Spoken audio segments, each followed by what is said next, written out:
কখনো মিঠাইয়ের রাতুল তো কখনো নিমফুলের মধু চয়ন হয়ে দর্শকদের মন জয় করেছেন উদয় প্রতাপ সিং। অনেকদিন ধরেই মুখ্য চরিত্রে অভিনেতাকে দেখতে চাইছিল তার ভক্তরা। জি বাংলার নতুন মেগা পরিণীতার হাত ধরে সেই স্বপ্ন পূরণ হয়েছে। লিড হিসেবে কেরিয়ার শুরু করার পর দীর্ঘদিন পার্শ্ব চরিত্রে অভিনয় করেছেন তিনি, তবুও হাল ছাড়েননি। উদয়কে জিজ্ঞাসা করা হয় অনেকদিন পর মুখ্য চরিত্রে, দায়িত্ব অনেক বেড়ে গেল। অভিনেতা বলেন, এটা আমার কাছে একটা বড় সম্মান। আমি মুখ্য চরিত্রেই অভিনয় জীবন শুরু করেছিলাম, তারপর অনেকদিন ধরেই পার্শ্ব চরিত্র করলাম। এখন চ্যানেল আবার ভেবেছে যে আমাকেও মুখ্য চরিত্রে কাস্ট করা যায়। আমি কৃতজ্ঞ তাদের কাছে, দায়িত্ব অনেক বেড়ে গেল। খুব এনজয় করছি এই নতুন দায়িত্ব, আশা করছি সব ভালো হবে। রায়ানের চরিত্রটার জন্য কতটা পরিশ্রম করতে হলো।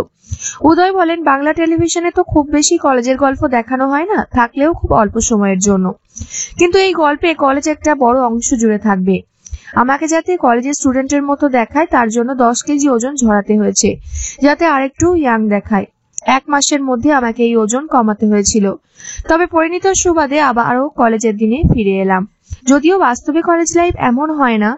এটা হলো সেই করণ জোয়ারের ছবির ঝাঁ চকচকে কলেজ, যেখানে স্টুডেন্টরা দামি গাড়ি, স্পোর্টস বাইক নিয়ে কলেজে আসে।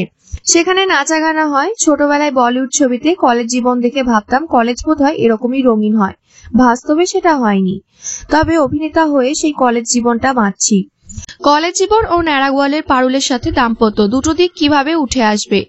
তিনি বলেন, কলেজের আয়ন একদম অন্যরকম একটা পার্সোনালিটি, বাড়িতে অন্যরকম। কলেজ আর ফ্যামিলির ব্লেন্ডটা আশা করছি দর্শকদের ভালো লাগবে। কলেজে আমি দেখাই না আমি বিবাহিত, অথচ বাড়িতে আমি বিবাহিত, আমার স্ত্রী রয়েছে। আজকাল সিরিয়াল টিআরপির অভাবে 2-3 মাসে বন্ধ হয়ে যাচ্ছে। এতে কতটা নিরাপত্তাহীনতা কাজ করে। সবকিছু তো অভিনেতাদের হাতে থাকে না। শো 3-4 মাস চলবে না 3 বছর চলবে, সেটা অনেকগুলো বিষয়ের উপর নির্ভর করে।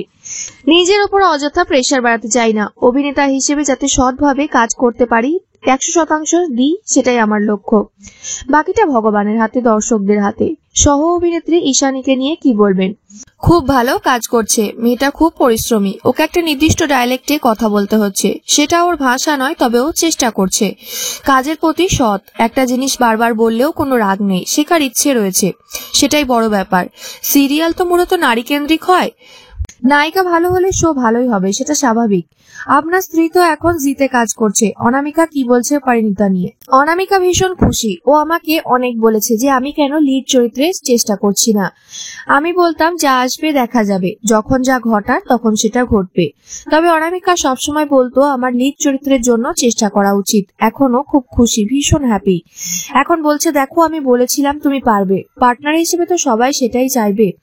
নিমফুলের মতো পরিবার কি বলছে? অভিনেতা বলেন, আমার সব সহকর্মী প্রকৃত অর্থে আমার জন্য খুশি, সেটা আমার জন্য আনন্দের। রুবেলও আমাকে বলেছে, তোমার ল্যাদ খাওয়ার দিন গেল, এবার মেশিনের মতো কাজ করতে হবে। নিমফুলের মধুর সময় আমি খুব ল্যাদ খেতাম, শটের ফাঁকে ঘুমিয়ে পড়তাম। সত্যি বলতে নিমফুলের মধু চালানোর ভার তো আমার ওপর ছিল না। আপনার বন্ধু আদ্রিত ফিরছে, কি বলবেন তাকে নিয়ে? উদয় বলেন, এটা সত্যি। আমি ভাবিনি যে আদ্রিতের সঙ্গে একই সঙ্গে আমরা লিড হিসেবে কাজ করব দুটো আলাদা শোতে। অলমোস্ট আমরা ব্যাক টু ব্যাক ফিরছি। ও আমাকে বলছে তোর শো বেঙ্গল টপার হবে। ও যেটা বলেছে সেটাই আমার কাছে বড় পাওনা।